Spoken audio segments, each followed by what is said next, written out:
So the talk today I'm going to give is to illustrate to you examples of, well, I think the title explains, that it's possible in mathematics for a phenomenon to take place multiple times, in fact for quite a long time, but eventually break down.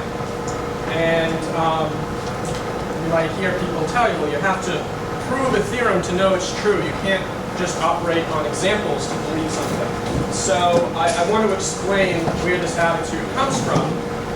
And so let's start with an example. Here we have a very famous completely elementary question called the 3x plus 1 problem. I'm just curious to show of hands, who's heard of this before? Okay, so some people have, some people haven't. So in another minute, all of you will have heard of it. So it's a very simple question about a repeated operation. If I pick a positive integer, x, I want to create a new integer from it by the following rule. If the number is even, divide by 2 to get your next number. If the number is odd, triple it and add 1, 3x plus 1, to get your next number. And then just repeat this again and again and again. So what I've illustrated here is how the pattern goes. If I start with 1 is odd, triple and add 1, you get 4. Even, I get back to 1. So I'm in this 1, 4, 2 loop. If I started with the number 2, I would go right to 1. If I started with 3, it's odd, triple and add 1, have it. It's odd, triple and add 1, have it, and then I get back to 1. And 6 is even, divide by 2 is 3, and then I go into this pattern. 7, triple and add 1, have it, it's odd, triple and add 1, have it, it's odd, triple and add 1, have it, triple and add 1, and 40 divided by 2 is 20, divided by 2 is 10, and then I fall into this loop pattern, eventually get down to 1. And I've shown here all the numbers from 1 eventually up to 15 on this list are showing up somewhere, and they eventually all reach 1. And the task, the 3x plus 1 problem, is to show that no matter what positive integer you start with, you'll always eventually reach 1. And this is still an unsolved problem, even though the numerical data is very convincing to most people. This has been checked for every number, integer, from 1 up to 10 to the 18th, a little bit beyond. This is true. Doesn't that make this true in general?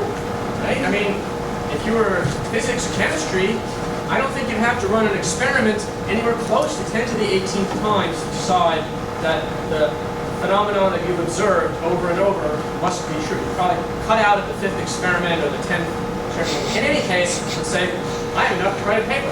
So we have this 10 to the 18th, but in mathematics, we do not consider the evidence that this phenomenon of reaching 1 is true up to 10 to the 18th as an airtight argument that is always true. Okay, so this is still regarded as an unsolved problem, even though most people would say, come on, it's completely clear, it has to be true. How could you have a pattern last up to 10 to the 18th and not be true in general? So by the end of the talk, you'll see some actual examples of that. Okay, so it absolutely can happen. All right, so along these lines, famous mathematician Euler wrote in the 1700s in one of his articles that we should, of course, always be careful not to regard something as true if our only basis for it is having seen it, having observed it, and run numerical experiments. That can be convincing, it can be persuasive, but we should not regard it as a valid argument for why something has to be true. In contrast to that, physicist Richard Feynman once commented about comparing theory to experiments that no matter how beautiful your idea is, or who you are, if you're prestigious, or if your argument conflicts with the experiment, then it's wrong, and he says that's all there is to it. Well, not quite. It's not just that if it disagrees with the experiment, it's wrong, but if it agrees with the experiment, does that make it right?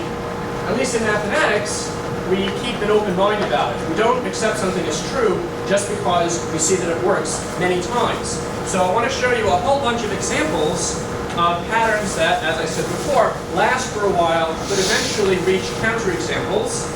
And the number of steps we'll have to take for the first counterexample to occur will tend to get larger and larger until by the end we'll see things that work way beyond 10 to the 18th and first break much further out than that. And this is why we really don't consider numerically based conjectures like the 3x plus 1 problem to be settled questions, okay, until we find a proof. After all, if you compare the number of integers from 10 to the 18th out to infinity, there are a lot more of those than there are up to 10 to the 18th, right? So we've hardly begun to check all the examples if you've only gone up to 10 to the 18th. So, no, the 3x plus, okay, so the question was, for the 3x plus 1 problem, what happens if you take a negative integer? So I'll leave it to you to run some examples on that and see if it's related to the positive case. But the standard version of the 3x plus 1 problem is just for positive integers. You could run it for negatives and watch what happens. So the first example I want to show you, I think is a really beautiful example, is the question of what happens if you have a circle and you mark a bunch of points on the circle, connect every point to every other point, and count how many regions you find. So inside the circle. So if you have only one point, it's not connected to anything. The whole disk is its own one region. If you have 2 points, then of course they divide the circle into 2 parts. If you have 3 points, connect every point to every other one, you get 4 parts. You take 4 points, then connect every point to every other point, and count up the regions, you get 8. You get 8 regions, and if you have 5 points, and connect each point to every other point, you get the 5-pointed star, and the pentagon, and you count carefully, or you steal images off the internet, where someone else is counting carefully, you find that there are 16 regions. So what's the guess about how many regions? Think about the pattern here. 1, 2, 3, 4, 5 points. We get 1, 2, 4, 8, 16 regions. It's not 2 to the n, because with 4 points we get 8. 2 to the n minus 1. Not to the because the follows pattern. So what is the natural pattern here? 1, 2, 4, 8, 16. If n starts counting at 1, it's not 2 to the n, 2 to the n minus 1. So we might, if we let Rn be the number of regions, we might guess, if we're not at a talk called Patterns That Don't Last, then we might guess that the number of regions formed by these lines will be 2 to the n minus 1. And the beautiful thing about this guess is that you can even present a potential proof of it. Namely, if it were really true that at some point, like at the beginning, that the formula were correct, then when you add one more point and connect it to all the others, you just divide all the regions you have by 2, and it just doubles the number of regions. So with n plus 1 points, you get 2 to the n regions. You even have an argument for it. But of course, this is false. If you look at what happens from 4 points to 5 points, here's an extra point. When you connect it to all the others, it's not exactly going to only divide this region into 2 parts. So the whole idea that the new point divides everything else into 2 pieces is completely false, and in fact the result is completely false if you go to 6. So with 6 points around the circle, you in fact get 31 regions, not 32. And these 6 points are kind of randomly distributed. If they were equally spaced, this tiny triangle in here would disappear because you have 3 lines meeting in the center, and you'd actually get 30, still not 32. Okay? So 1, 2, 4, 8, 16, 31. Here. Okay? So in fact, this is the actual pattern of the number of regions. If you use n points that are randomly around the circle, no 3 lines are allowed to meet in a common point. So it starts off 1, 2, 4, 8, 16, but then it kind of goes off the rails and is not what we expect. Oh, you might say, oh, 2 consists of the power of 2, but that's not 2 to the 10 minus 1. It's not true. Okay. So the formula is correct up to 5, but is wrong beyond 5. Here's a formula, if you know binomial coefficients. The number of regions is 1 plus n choose 2 plus n choose 4. If you don't know binomial coefficients, you can write a polynomial formula. This is the formula for the number of regions formed by n points connected all to each other. And if you know some graph theory, I'll just briefly indicate how you could prove that this is the correct formula.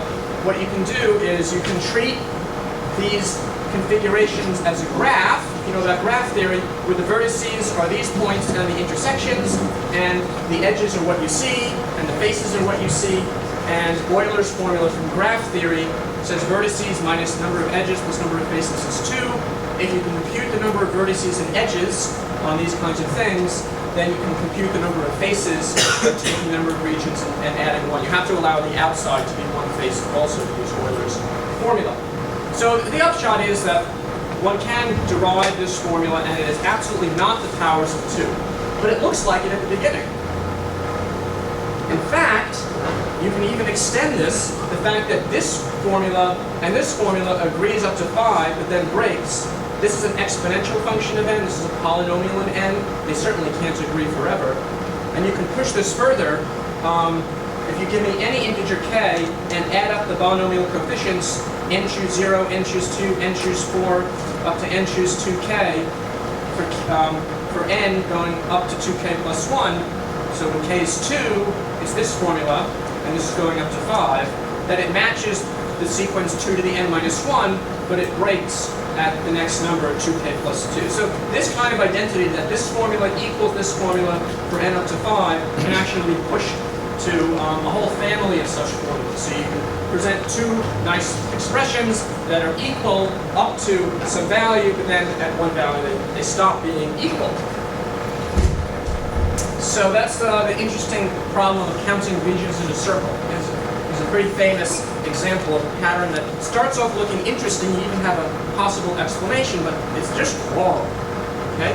The formula you think might be true is wrong. In fact, let's take a look at 1, 2, 4, 8, and 16. So if you go on the internet and search for integer sequences, you'll find a website called the Online Encyclopedia of Integer Sequences. If you're ever doing research and you generate a sequence of like 5 or 6 numbers that don't look familiar, it's like, I wonder if anybody's studied these before. You go to that Online Encyclopedia of Integer Sequences, type it in the search box, and you'll find if anybody's looked at it before, other places it has arisen. Maybe that might help inspire you. So I typed in 1, 2, 4, 8, 16 to see what shows up. So what other sequences start this way? So this is the problem we talked about before. Number of regions in a circle using lines connecting points that are in general position. No 3 lines are allowed to meet, so not equally spaced.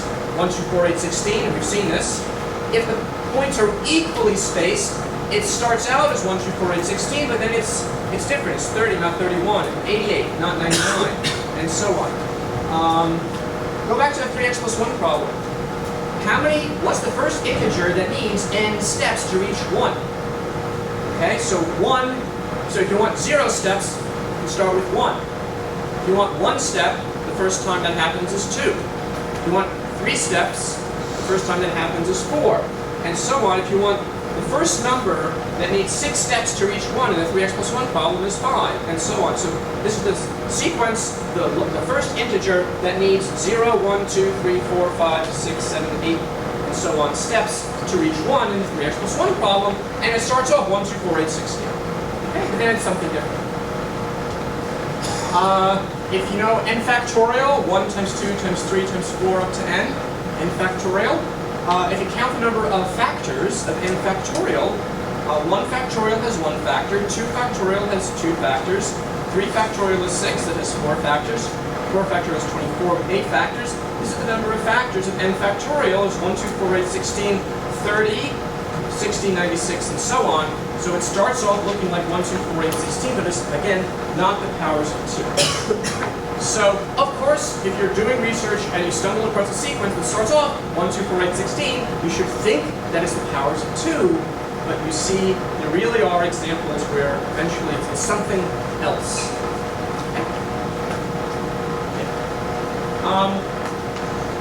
I want to show you an example now in geometry. So this is higher dimensional geometry. So let's consider the unit ball in n dimensions. So there's n tuples whose sum of squares is less than or equal to 1. So in 1 dimension, if n is 1, it's the numbers that squared are less than or equal to 1, it's the interval from -1 to 1. That's not really a ball. Well, it's a 1-dimensional ball. If n is 2, it's the unit disk. That's the ordinary disk, x squared plus y squared less than or equal to 1. If n is 3, it's the unit ball in the usual sense in 3 dimensions. And for any n, we can think about the unit ball in n-dimensional space. And we can ask, what's the volume of the unit ball in n-dimensional space? So in 1 dimension, that has volume means length, that's length 2. 2 dimensions, volume means area. Area is pi, around 3.14. The unit ball in 3 dimensions, the volume is 4/3 pi, it's around 4.18. And this is the volume of the 4 and 5 dimensional balls. And what do you notice about this sequence of numbers? Anyone else? Anyone?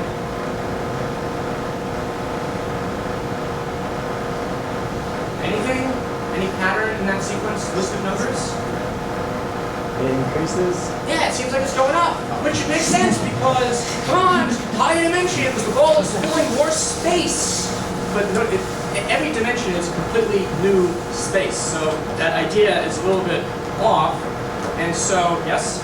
It almost looks like it's tapering off. That's why I was so... It looks like it's tapering off. Like it starts off It's growing. increasing slow. Oh, the rate at which it's growing is getting smaller. Maybe it has a negative second derivative, even though it's a discrete sequence. Yeah, so it is going up, but going up more slowly. In fact, this is when it maxes out. V6 is less, 5.16. The 7-dimensional unit ball drops to 4.72. In fact, amazingly, the unit ball in n-dimensional space, its volume goes to 0 as n goes to infinity, which at first is like completely shocking because you imagine the unit ball should kind of fill up a lot of the cube of, length 2 by 2 by 2 by 2 in n dimensions. Now that has volume 2 to the n. And how does this happen? Of course, we can't visualize it, so we have to trust the math, right? So it really is true. And in fact, what's happening is that the sequence of volumes is linked in even dimensions and is linked in odd dimensions. Vn is 2 pi over n, Vn minus 2.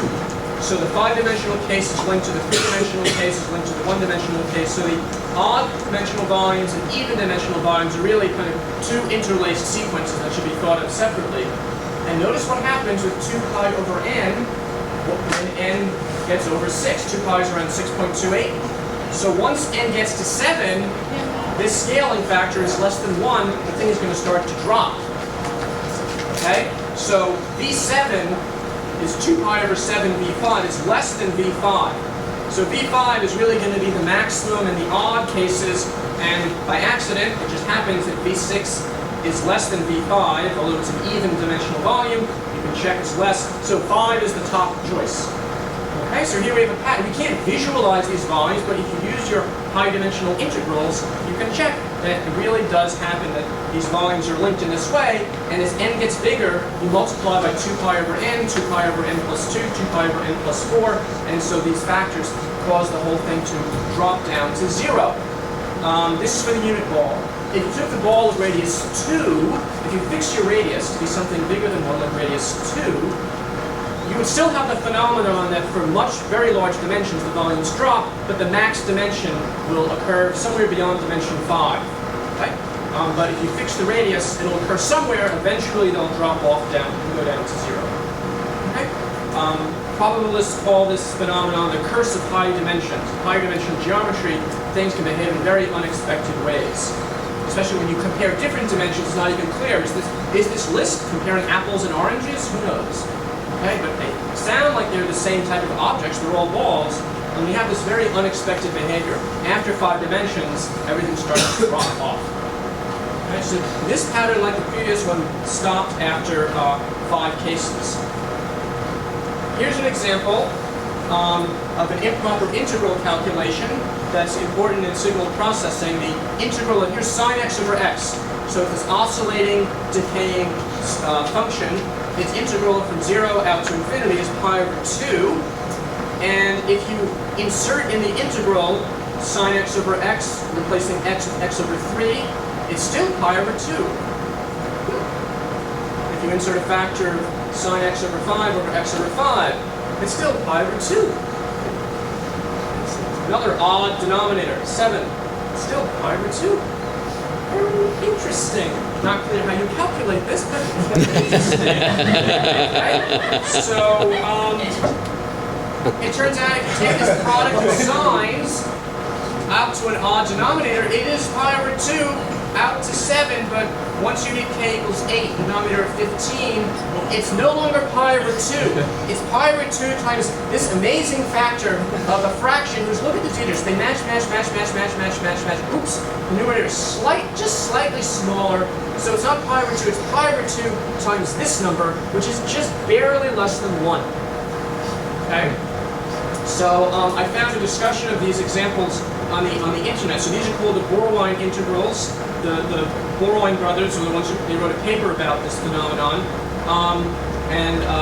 This fact was, one of them sent this list of values to Maple and said, you have a bug in your software. and the people at Maple were kind of confused for several days. Like, what is going on? Because they couldn't believe that it's pi over 2, and then, it must be a mistake. And then eventually they realized, no, mathematically this is actually correct. There was no error. It was a joke on them. So it turns out what's happening is, all of this involves some advanced math, Fourier transforms and convolutions, but the simple idea I can say is the integral will be pi over 2 if you're taking this product of signs, as long as the reciprocal odd fractions, unit fractions out to 2k minus 1, as long as the sum stays less than 2. And this inequality is correct up to k equals 7. But once you add k equals 8, once you add up to 1 over 15, it gets above 2, and then the formula breaks. Okay? And in their paper, the Borweins give some other examples of this phenomenon where you have these funky integrals that equal the same guy for even longer times until they eventually break because of stuff like this. The eventual divergence of the harmonic series kind of lets these things persist for a while, but eventually they have to stop. And so that's pretty amazing. Do such things. So if you want to read about this, you can look up the Borwein integrals, and you can find a bunch of papers about this phenomenon. Okay. So this one lasted 8 times. Let's look at an algebraic problem. So what we're going to try to do now is take the polynomial with x to the n minus 1 and factor it as much as you can with integer coefficients. Okay? Not irrational or anything else. Integer coefficients. And so, for example, x squared minus 1 is x minus 1, x plus 1, x cubed minus 1, x minus 1, x plus x plus 1, x to the 4th minus 1, x minus 1, x plus 1, x squared plus 1, and so on. You always have an x minus 1 as a factor, and then you have some other factors that seems to depend on the value of n. With n is 7, you only have 2 factors. If n is 8, you have 4 factors. If n is 9, you have 3 factors. And the thing to notice here is I factor them as far as possible, irreducible factors with integer coefficients. All of these cases, the only coefficients I see are 1 and minus 1. And 0 if the term doesn't show up. Right here. You don't have a degree 5 or degree 4 term, but they're there with the coefficient of 0. So all these irreducible factors over the integers have coefficients only 0 and 1 and minus 1. And this is true for the first 100 examples. Okay? Well, then it must be true in general. Come on. How can you have something last 100 times without it being true? So is this always true? Well, I said it works up to 100 because 100 is a nice round figure that we all understand. Actually, at n equals 105, it breaks. Okay? The first time this breaks is at 105, where there is a degree 48 irreducible factor of x to the 105 minus 1, and the coefficient minus 2 shows up twice, in degree 7 and degree 41. Okay, all the other coefficients are 1 and minus 1 and 0. And so this pattern actually stops. Okay, this is the first counterexample. You can have, in fact, if you go out far enough, you can find coefficients that are actually quite large. Okay? So why is it that this happens for the first 100 cases? It's kind of really striking that it lasts that long. The reason it happens is because what's governing the coefficients is not really the size of n, but the prime factors of n. You see, let me take this table and list the factors of n alongside how this decomposes. And it turns out that to every factor of n, you can associate one of these irreducible parts. There's a 1 everywhere, and there's an x minus 1 everywhere.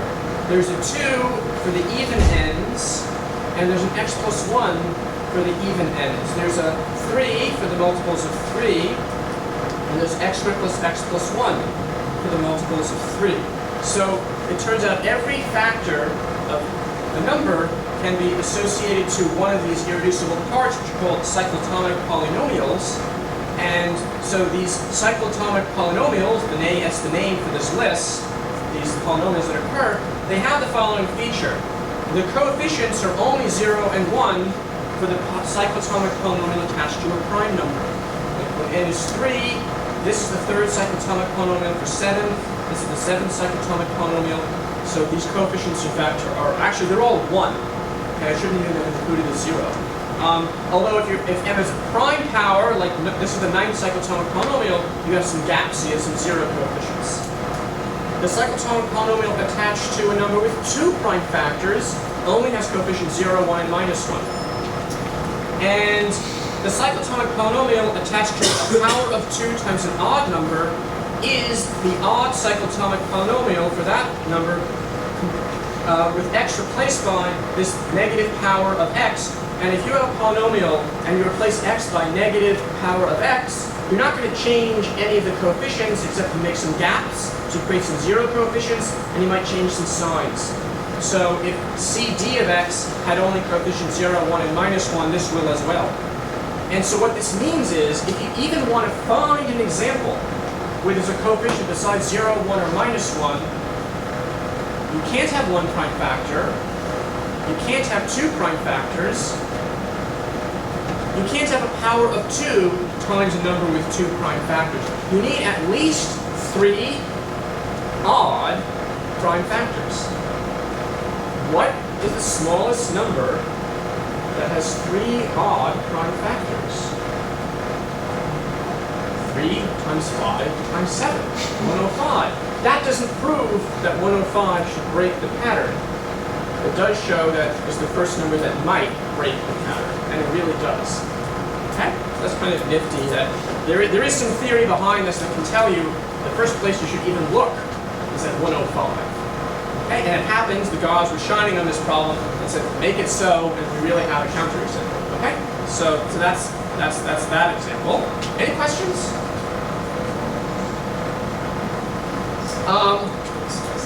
Here's an example of looking at numbers whose, I call it squares ending in themselves. So we all know 5 squared ends in 5, 6 squared ends in 6. So they ask, are there 2 or 3-digit numbers whose squares end in themselves? 25 squared ends in 25. 36 squared doesn't end in 36, but 76 squared ends in 76. Okay. And so I've made a list here for each n of the n-digit numbers whose squares end in themselves. So for instance, if you were to square 109,376, and you looked at the result, the last 6 digits will be 109,376. Okay? And so there are 2 examples for every number of digits you allow. The only catch is, sometimes you want to be generous and consider, for instance, this to be a 4-digit number. Okay? If you square 625, it's 390625, so if you regard this as 0625, it ends in 0625. Okay? So if we allow numbers with a leading digit of 0, sometimes, this also happens down here, 9376, when you square it, ends in 09376. So this 4-digit example is also a 5-digit example. So it turns out that for every number of digits, there are always 2 examples. Okay, out to 1, 2, 3, 4, 5, 6, 7, 8, 9, 10. Okay, that's 10 digits. And so the question is, can we continue this? We'll always find for every n an n-digit number, maybe a leading coefficient of 0, where the square of the number ends in itself. What do you think? Understand the question? Do you think this goes on or breaks or what? Considering the title of the talk, this obviously has to break, but you see, I fooled you, this actually always happens. I had to put in an example of an unfamiliar pattern. So the fact is, obviously when mathematicians are working on problems and they see a pattern, they do think, maybe this is true. Okay, so this really is true. If you take number theory and learn the Chinese remainder theorem, then you can come talk to me and I can explain to you where this comes from. So this pattern actually works. Yes? Question? Why do we have 76 under 6? Huh? Why do we have 76 under 6? Why do I have 76? Under 6, isn't that square? No, this is the list of numbers. Oh. These are the 2-digit numbers whose squares end in themselves. The 3-digit numbers whose squares end in themselves. Oh, I'm sorry. Put 5, put 5, 6, put 5, which is square. Oh, so the first column, it's interesting that it seems that you can generate the new examples by actually literally squaring 5 and squaring 25, but it doesn't quite work for this. Yeah, so that's, but these are the two end-digit examples. Another There's question? always 2 examples. What? There's always 2 examples. And there are always 2 allowing a leading coefficient of 0. Yes. Never Yes, more? there are always exactly 2. Yes. Okay, so as I said, I don't have enough time to explain why, but if you know the Chinese remainder theorem, come talk to me and I'll tell you about it. Yes? Including 1 squared, I assume. Including what? 1 squared. So, of course, in the 1-digit case, there are 2 other examples, 0 squared and 1 squared. So, since you brought it up, yes, the 1-digit case has 4 examples beyond, in fact, okay, there are What always about 4 0, examples. 0, 0, 0, 0, 1. 0, 0, 0, 0, 0. Okay? So if we discard 0 and 1, then there are always 2 interesting examples. Okay? Allowing the leading coefficient of 0. I guess if you allow 0, then you should allow 0, 0, 0, 0, 1. Anyway, all right, so this example, yeah, so that was just in there to fool you, keep you on your toes. All right, let's take a look at some patterns in decimal expansions. So 1 over 7.142857 repeating has a period length of 6. If you square 1 over 7, it has this is the repeating part of the decimal for 1 over 49. It has a decimal period length of 42. And in fact, 1 over 7 to the 3rd power has a repeating decimal. All fractions have repeating decimals. The period length of the repeating part is 6 times 7 squared. And it really is true that 1 over a power of 7, 7 to the k, the decimal period length is 6 times 7 to the k minus 1. So once you know the period length of 1 over 7, the higher powers of 7, their reciprocals, have a decimal expansion with the repeating part whose length is 7 times as big as the previous reciprocal power. If we take a look at another reciprocal, 1 over 11 has a period length of 2 in its decimal, and 1 over 11 to the k has a decimal period length of 2 times 11 times 11 times 11. Every next power you just keep multiplying by 11. And in fact, for every prime number between 5 and 100, if you know the period of the decimal expansion of 1 over p, let's say the period length is capital L, 1 over p squared, 1 over p cubed, and so on, their decimals have a period length that just multiplies the period length for 1 over p by p again and again and again. So this pattern for 7 and 11, this is true for all the primes between 5 and 100.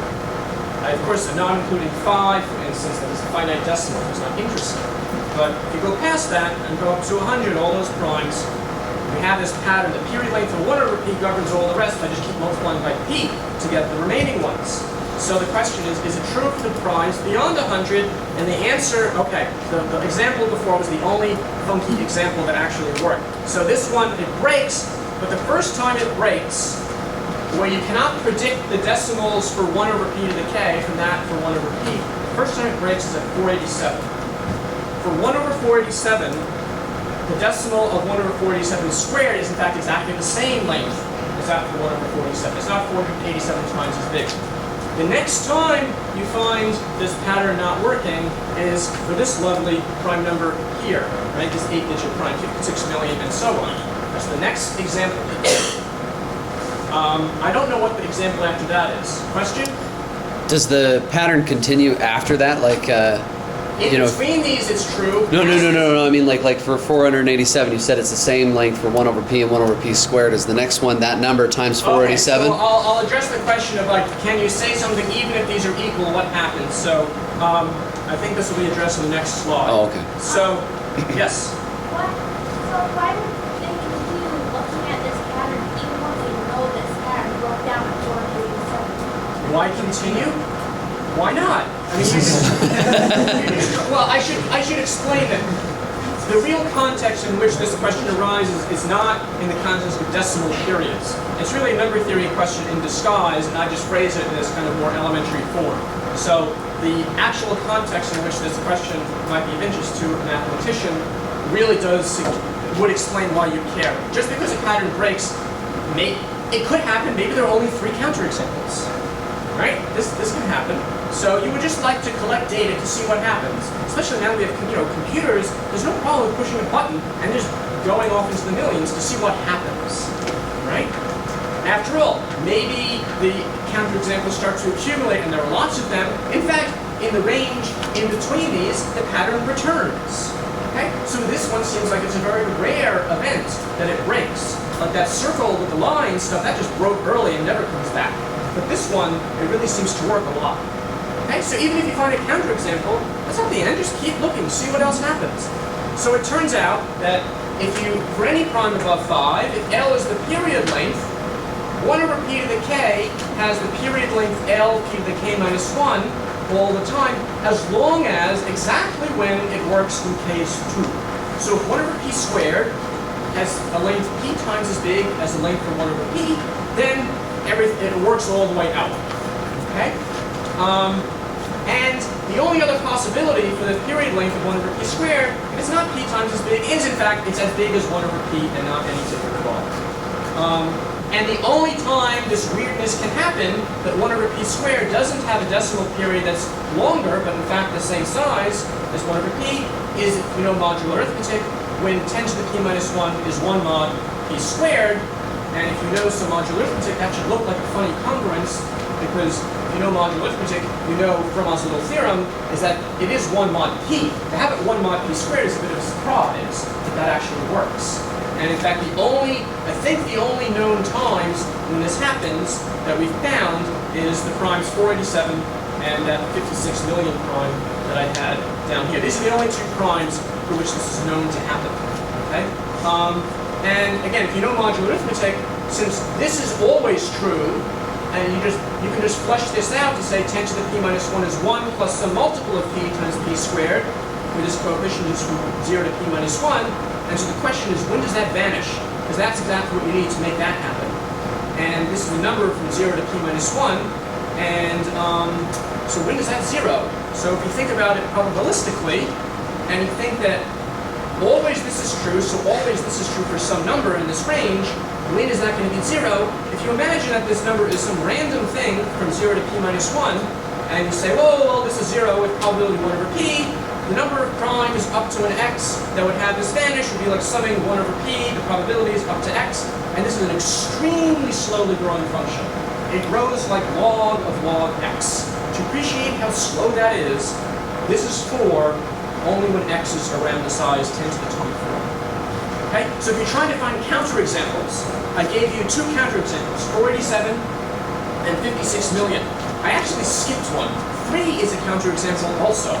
1/3 is 0.333333, and 1/9 is 0.1111111. Right? They both have period length 1. I skipped that because I thought nobody was going to catch me with, primes from 5 to 100. Nobody say, wait, what about 3? So in fact, we know 3 counterexamples, 3, 487, and that 56 million number. And the next counterexample, if it's out there, probably is around this big, 10 to the 24. So good luck searching for it. Okay? So nobody's ever found another example, and this probabilistic heuristic suggests that the next example is going to be absolutely once. Doesn't mean it couldn't happen sooner, but we really don't expect to find a 4th counterexample anytime soon. Right? It's kind of neat. So I think I'll end with this conjecture of Polya. So George Polya, in the early 20th century, he considered the following question. If you take a number and you break it into primes, he'll say it's of even type if it has an even number of prime factors, and I count repeated primes repeatedly. So for instance, 12 has 3 prime factors, not 2. Okay?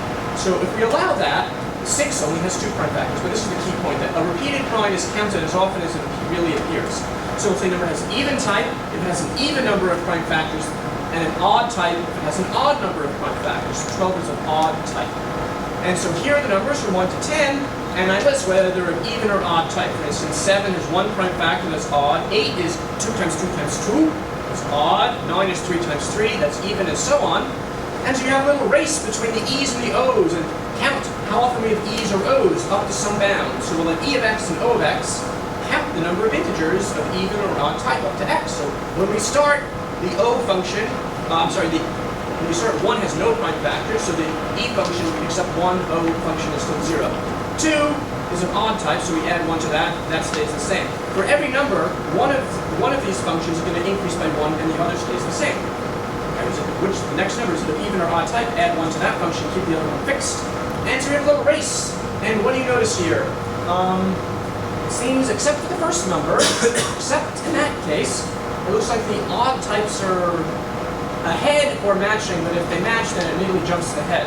And so the conjecture that Polya made was that the odd type function, counting function, always is ahead or equal to the even counting function once you go beyond 1. He checked this, 1919, no computers back then. Oh, I'm sorry, computers with a brain or your hand, no calculators. He checked it up to 1500, and so he conjectured this was always true. Now, you do get equality for these few numbers from 2, 4, 6, 10. We see some equalities happening, 2, 3, and so on, 5. So equality is achieved at these numbers, but after 586, he found no more instances where these functions were equal. But in any case, he conjectured that the odd count function is always ahead or equal to the even count function, and his data went up to 1500. And the heuristic would be, well, you see, any prime number will contribute to the odd type function. And if you're going to reach a number, a prime number, it's always going to, well, anyway, primes come before composites, right? If you're ever going to have like 3 times 7, you have to have seen 3 and 7 earlier, so kind of the primes help keep the odd count function ahead. So it turns out that if this conjecture were true, this is a completely elementary conjecture, that this is always ahead of that, but they're equal. If this were always true, or at least if it were true for all sufficiently large numbers, this would actually imply the Riemann hypothesis, which, whether or not you've heard about it, I'll just say it's famous as probably the most important unsolved problem in mathematics. Okay? Because people who know outside number theory might dispute that, but in any event, it's widely written that this is the most important unsolved problem in math, and this phenomenon, if it were true, would actually imply that. Okay, so, wow! If I could just prove this, I'd be famous overnight among mathematicians. Okay? So, I'm not saying this is equivalent to the Riemann hypothesis. I'm saying this, if it were true, would imply. So this is not true. That doesn't mean the Riemann hypothesis is false. If one condition implies another, but the first condition is not true, then all bets are off. Nothing's wrong. So here's a graph showing the difference between E minus O. Why do I graph E minus O and not O minus E? Because this is the only graph I could find on the internet. Graph E minus O. Okay? So you'll notice that a couple of times we get equality. So this is the graph out to 10,000. I don't know if you can see that. That's 10,000. And so here, this number here is 1,000. There's 586. The last time the difference is 0. And then the O's are marching ahead, and it's kind of up and down and up and down and staying negative. It seems on the trend is to get more and more negative. And turns out, though, about 40 years after Polya, Hasselberg proved that, in fact, the inequality must reverse infinitely often. But his proof did not provide a counterexample. So this is an interesting phenomenon that you can prove, especially in these parts of number theory, that you can prove certain things have to happen infinitely often without being able to give a counterexample in the proof itself. There are still some examples like this in number theory where we know that certain inequalities between functions like these must flip infinitely often, but we've never found a case where the flip occurs. This is not one of those. Eventually, the first flip was found, the first time it reverses, and the first time is way out past 906 million. So this is only out to 9 times 10 to the 8th. And in the range, from here, in this range between these two numbers, usually you see the graph goes positive very often. Okay. So that's interesting. And so since we're running pretty short on time, I'm just going to jump right to the chase and give you an example, and just point out here, you can ask if a polynomial at n and n plus 1 are relatively prime. N and n plus 1 are always relatively prime, they're consecutive. So if I take a polynomial at n and n plus 1, are they relatively prime? And it turns out that, for instance, in this case, these two expressions at n and n plus 1 are relatively prime until n is 12,167. So the relative primality of these integers persists until around 12,000. The relative primality of these two integers persists out to around 209 million, 210 million. And the relative primality of these two numbers persists out to this 52-digit. This is the first time that these numbers have a common factor. Okay? So you are not going to discover this by sheer computation. You have to know what you're doing to discover these examples. Okay? So there is some theory related to what are called resultants of polynomials that you can predict, you can find these examples and know for sure that they're the first time it happens. I could give you an example where two polynomials of n and n plus 1 are relatively prime until n is a number with even more than 60 decimal digits as the first time that breaks, but it wouldn't fit in the width of the screen, and so I decided to stop there. So that's it. Thanks.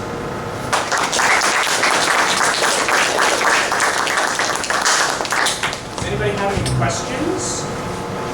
I think even that's the great hypothesis was the most important. So the question about the Riemann hypothesis being the most important problem, I think is a publicity issue.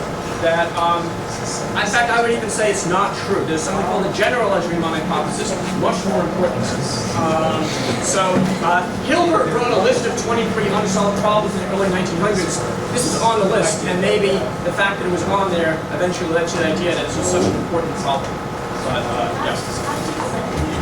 No, well, computer science is a younger area than math, so of course computer scientists might say every area has its own very important problems, but some of the number theorists seize this one and kind of spread the gospel. Okay. Other questions?